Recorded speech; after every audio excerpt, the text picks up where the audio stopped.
तो हेलो दोस्तों, आज के इस वीडियो के अंदर हम लोग क्लास 12 हिंदी के 40 ऑब्जेक्टिव क्वेश्चन को करेंगे। और ये जो क्वेश्चन होंगे ये बहुत ही इंपॉर्टेंट क्वेश्चन है, क्योंकि 7 फरवरी के दिन होने वाले आपके बोर्ड एग्जाम में बिल्कुल यही सब क्वेश्चन आप लोग को देखने को मिलेगा। तो वीडियो को आप लोग बिल्कुल ही मिस नहीं कीजिएगा और एक एक क्वेश्चन को अच्छे तरीके से देखिएगा। तो देखिए, पहला क्वेश्चन आपसे ये कहता है कि जूठन क्या है। तो जूठन क्या है? तो जूठन एक प्रकार का जो है ये आत्मकथा है। तो पहला का क्या हो जाएगा? ऑप्शन नंबर डी बिल्कुल ही राइट आंसर। अब देखिए दूसरा क्वेश्चन। तो दूसरा क्वेश्चन आपसे ये कहता है कि मोहन राकेश किस आंदोलन के प्रमुख हस्ताकार है। तो मोहन राकेश किस आंदोलन के प्रमुख हस्ताकार है? तो ये नई कहानी के आंदोलन के हस्ताकार है। आप लोग याद रखिएगा, ऑप्शन नंबर ए बिल्कुल ही राइट आंसर होगा। अगला क्वेश्चन 3 नंबर आपसे ये कहता है कि प्रगीत और समाज शीर्षक निबंध के लेखक है। तो प्रगीत और समाज शीर्षक नाम का जो निबंध है उसके लेखक कौन है? तो उसके लेखक है नामवर सिंह। आप लोग याद रखिएगा, ऑप्शन नंबर ए इसका राइट आंसर होगा। अगला क्वेश्चन आपसे ये कहता है कि बातचीत क्या है। तो बातचीत के बारे में तो आप सभी को पता होगा कि आप लोग का चैप्टर 1 है और ये एक प्रकार का निबंध है। तो इसका क्या हो जाएगा? ऑप्शन नंबर सी बिल्कुल ही राइट आंसर। अगले क्वेश्चन को देखिए। अगला क्वेश्चन जो है वो ये क्वेश्चन है कि ईद का चांद होना मुहावरे का अर्थ है। तो ईद का चांद होना मुहावरे का अर्थ क्या होता है? तो इस मुहावरे का अर्थ होता है बहुत दिनों के बाद दिखाई देना, यानी कि बहुत दिनों पर दिखना। तो इसका क्या हो जाएगा? Option number A right answer. अगला क्वेश्चन आपसे ये कहता है कि संपूर्ण क्रांति भाषण निम्न में से किसने दिया। देखिए, सबसे पहली बात ये कि संपूर्ण क्रांति किया है तो एक प्रकार का भाषण है, और ये जो भाषण है ये किसने दिया था? तो ये जयप्रकाश नारायण ने दिया था। तो इसका हो जाएगा ऑप्शन नंबर बी बिल्कुल ही राइट आंसर। अगला क्वेश्चन आपसे ये कहता है कि शिक्षा निम्न में से किसकी रचना है। तो जो शिक्षा नाम का चैप्टर है वो किनके द्वारा लिखा गया है? तो शिक्षा नाम का जो चैप्टर है ये जे कृष्णमूर्ति जी की रचना है। आप लोग याद रखिएगा, ऑप्शन नंबर इसका हो जाएगा बी बिल्कुल ही राइट आंसर। अगले क्वेश्चन को देखिए। 8 नंबर क्वेश्चन आपसे ये कहता है कि सूरदास के पद में निम्न में से कौन सा रस नहीं पाया जाता।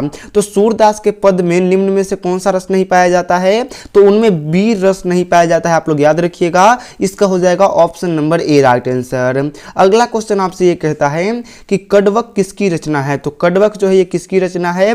तो ये सभी को पता होना चाहिए, मालिक मोहम्मद जैसी जी की रचना है। ऑप्शन नंबर इसका हो जाएगा बी बिल्कुल ही राइट आंसर। अगला क्वेश्चन आपसे ये कहता है कि उषा शीर्षक कविता के लेखक हैं। तो उषा शीर्षक कविता के लेखक कौन है? तो इसके लेखक आप सभी लोग याद रखिएगा, इसके लेखक है रामधारी सिंह दिनकर। ऑप्शन नंबर हो जाएगा इसका डी बिल्कुल ही राइट आंसर। उसके बाद अगला क्वेश्चन आपसे ये कहता है कि प्रेम के पीर कवि कौन है। तो प्रेम के पीर कवि कौन है? तो ये है जयसिया जी। आप लोग याद रखिएगा, ऑप्शन नंबर ए इसका बिल्कुल ही राइट आंसर होगा। अगला क्वेश्चन 12 नंबर आपसे ये कहता है कि हिरोशिमा किसकी रचना है। देखिए, लेखक के रचना से भी क्वेश्चन पूछा जाएगा, और ये लेखक का एक रचना है हिरोशिमा, और आप लोग को बताना है कि ये किसका रचना है। तो ये अयज्ञ जी की रचना है। आप लोग याद रखिएगा, ऑप्शन नंबर इसका हो जाएगा बी बिल्कुल ही राइट आंसर। अगला क्वेश्चन आपसे ये कहता है कि अज्ञे शब्द का विलोम क्या है। तो अज्ञे का विलोम शब्द क्या हो जाएगा? अज्ञे का हो जाएगा विज्ञ। आप लोग याद रखिएगा, ऑप्शन नंबर इसका हो जाएगा बी बिल्कुल ही राइट आंसर। ये ग्रामर का क्वेश्चन है। उसके बाद नेक्स्ट क्वेश्चन आपसे ये कहता है कि रोज शीर्षक कहानी में किसने पूछा तुम पढ़ती लिखती नहीं हो। तो रोज शीर्षक कहानी अगर आप लोग पढ़े होंगे तो आप सभी को पता होगा कि इस कहानी में जो लेखक है वो क्या पूछते हैं कि तुम पढ़ती लिखती नहीं हो, और ये पूछते हैं वो मालती से। उसके बाद अगला क्वेश्चन आपसे ये कहता है कि रोज शीर्षक कहानी का पूर्व नाम क्या है। मतलब रोज शीर्षक कहानी का जो पहला इससे पहले नाम था वो क्या नाम था? तो उनका जो नाम था रोज शीर्षक कहानी का वो ग्रेगीन था। आप लोग याद रखिएगा, ऑप्शन नंबर क्या हो जाएगा इसका? डी बिल्कुल ही राइट आंसर, गेगरीन। अगला क्वेश्चन जो है 16 नंबर वो आपसे ये कहता है कि भगत सिंह के पिता और चाचा किसके सहयोगी थे। तो भगत सिंह के पिता और उनके जो चाचा थे वो किनके सहयोगी थे? तो वो आप लोग याद रखिएगा, लाला लाजपत राय के सहयोगी थे। ऑप्शन नंबर इसका हो जाएगा सी बिल्कुल ही राइट आंसर। नेक्स्ट क्वेश्चन आपसे ये कहता है कि ओ सदा नीरा किसको नियमित बनाकर लिखा गया है। तो बताइए कि ओ सदा नीरा जो है ये किसको नियमित बनाकर लिखा गया है। तो ये गंडक नदी को नियमित बनाकर के लिखा गया है। ऑप्शन नंबर बी इसका राइट आंसर होगा। अगला क्वेश्चन आपसे ये कहता है कि उसने कहा था किस प्रकार की कहानी है। तो उसने कहा था जो कहानी है ये किस प्रकार का कहानी है, ये एक प्रकार का चरित्र प्रधान कहानी है, आप लोग याद रखिएगा। ऑप्शन नंबर इसका हो जाएगा बी, बिल्कुल ही राइट आंसर। उसके बाद नेक्स्ट क्वेश्चन आपसे ये कहता है कि अर्धनारीश्वर निबंध कब प्रकाशित हुआ था। तो अर्धनारीश्वर निबंध के लेखक कौन है, तो इसके लेखक है रामधारी सिंह दिनकर। और ये जो निबंध है ये कब प्रकाशित हुआ था, तो ये 1952 में प्रकाशित हुआ था, आप लोग याद रखिएगा। इसका हो जाएगा option number D right answer. अगला क्वेश्चन आपसे ये कहता है कि घ का उच्चारण स्थान क्या है। तो देखिए घ का जो उच्चारण स्थान होता है वो कंठ होता है, आप लोग याद रखिएगा। ऑप्शन नंबर इसका हो जाएगा सी, बिल्कुल ही राइट आंसर। अगला क्वेश्चन आपसे ये पूछा है 21 नंबर कि जर्मन लेफ्टन को किसने मार गिराया। तो जर्मन लेफ्टन को किसने मार गिराया था, तो लहना सिंह ने मार गिराया था। तो इसका क्या हो जाएगा ऑप्शन नंबर बी, बिल्कुल ही राइट आंसर। आप सभी लोग याद रखिएगा। उसके बाद नेक्स्ट क्वेश्चन आपसे ये पूछा है कि सुभद्रा कुमारी चौहान की कविता कौन है। तो सुभद्रा कुमारी चौहान की जो कविता है वो आप सभी को पता है पुत्र वियोग है। तो इसका हो जाएगा option number A right answer. अगला क्वेश्चन आपसे ये पूछा गया है कि काशी में कितने वर्ष रहकर तुलसीदास विद्या अध्ययन किए थे। तो बताइए कि काशी में तुलसीदास कितने वर्ष रह करके विद्या अध्ययन किए थे। तो वो आप लोग को पता होना चाहिए 15 वर्षों तक काशी में रहे थे और विद्या अध्ययन किए थे। तो इसका हो जाएगा ऑप्शन नंबर बी, बिल्कुल ही राइट आंसर। अगला क्वेश्चन आपसे ये कहता है कि रात का विलोम शब्द क्या है। बहुत ही ईजी क्वेश्चन, एकदम आसान क्वेश्चन है। और रात का विलोम आप सभी को पता है कि रात का दिन हो जाएगा। ऑप्शन नंबर ए इसका राइट आंसर होगा। नेक्स्ट क्वेश्चन आपसे ये पूछा है कि अर्धनारीश्वर विद्या का संबंध किससे है। तो अर्धनारीश्वर क्या है बाबू, तो एक प्रकार का निबंध है। और इसके लेखक कौन है, तो इसके लेखक है रामधारी सिंह दिनकर। उसके बाद अगला क्वेश्चन आपसे ये कहता है कि मीरा ने अपना प्रियतम किसको माना। तो मीरा जो थी वो अपना प्रियतम किसको मानी थी, तो वो कृष्ण को मानी थी। ऑप्शन नंबर इसका हो जाएगा बी, बिल्कुल ही राइट आंसर। अगला क्वेश्चन आपसे ये पूछा गया है कि जो बहुत बोलता है उसे एक शब्द में क्या कहते हैं। तो जो बहुत बोलता है उसको एक शब्द में हम लोग कहते हैं बचाल, आप लोग याद रखिएगा।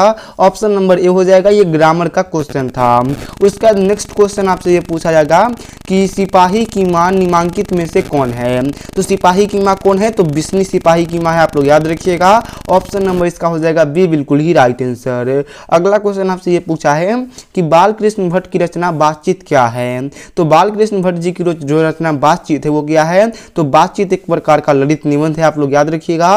ऑप्शन नंबर डी इसका राइट आंसर होगा।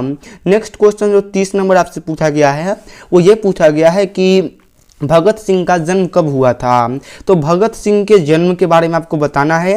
और आप सभी लोग याद रखिएगा कि 28 सितंबर 1907 को भगत सिंह का जन्म हुआ था। तो इसका क्या हो जाएगा option number A right answer.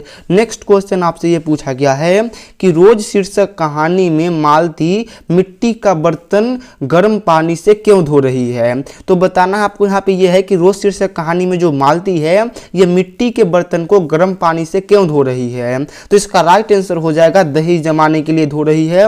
तो आप लोग याद रखिएगा ऑप्शन नंबर डी बिल्कुल ही राइट आंसर होगा।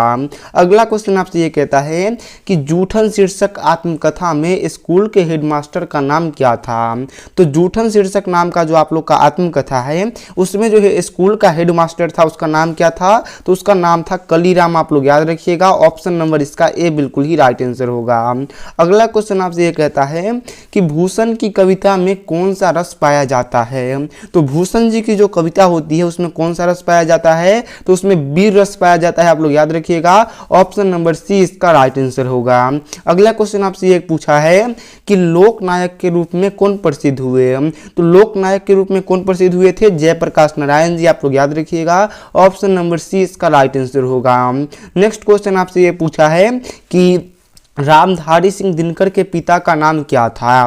तो रामधारी सिंह दिनकर के पिता का नाम क्या था, तो उनके पिता का नाम रवि सिंह था, आप लोग याद रखिएगा। ऑप्शन नंबर बी होगा इसका राइट आंसर। अगला क्वेश्चन आपसे ये पूछा है कि तुलसीदास के दीक्षा गुरु कौन थे। तो तुलसीदास के दीक्षा गुरु कौन थे, तो उनके दीक्षा गुरु थे नहीर सिंह, आप लोग याद रखिएगा। ऑप्शन नंबर सी बिल्कुल ही राइट आंसर होगा। नेक्स्ट क्वेश्चन आपसे ये पूछा है कि जूठन शीर्षक पाठ में किसने झाड़ू छीनकर दूर फेंक दी। तो जूठन शीर्षक नाम का जो पाठ है उसमें झाड़ू को छीन करके दूर किसने फेंक दिया था? तो लेखक के जो पिताजी थे उन्होंने फेंक दिया था। आप लोग याद रखिएगा, ऑप्शन नंबर ए बिल्कुल ही राइट आंसर होगा। नेक्स्ट क्वेश्चन आपसे ये कहता है कि उसने कहा था कहानी कब प्रकाशित हुई थी? तो उसने कहा था जो कहानी चैप्टर नंबर 2 है ये किस वर्ष पर प्रकाशित हुआ था? तो इसका राइट आंसर हो जाएगा 1915 में हुआ था। तो आप लोग याद रखिएगा, ऑप्शन नंबर बी इसका राइट आंसर होगा। नेक्स्ट क्वेश्चन देखिए, नेक्स्ट क्वेश्चन आपसे ये कहता है कि मोहन राकेश के बचपन का नाम क्या था? तो मोहन राकेश जो थे इनके बचपन का नाम क्या था? मदन मोहन गुगलानी था। आप लोग याद रखिएगा, ऑप्शन नंबर ए इसका राइट आंसर होगा। अगला क्वेश्चन और लास्ट क्वेश्चन जो है आप लोग का वो ये कहता है कि मेहनत का विलोम शब्द क्या होगा? तो मेहनत शब्द का विलोम क्या होगा? तो इसका विलोम हो जाएगा आलसी। तो आप लोग याद रखिएगा, ऑप्शन नंबर 20 का राइट आंसर होगा। तो चलिए मिलते हैं आपसे किसी और टॉपिक के साथ किसी और वीडियो में।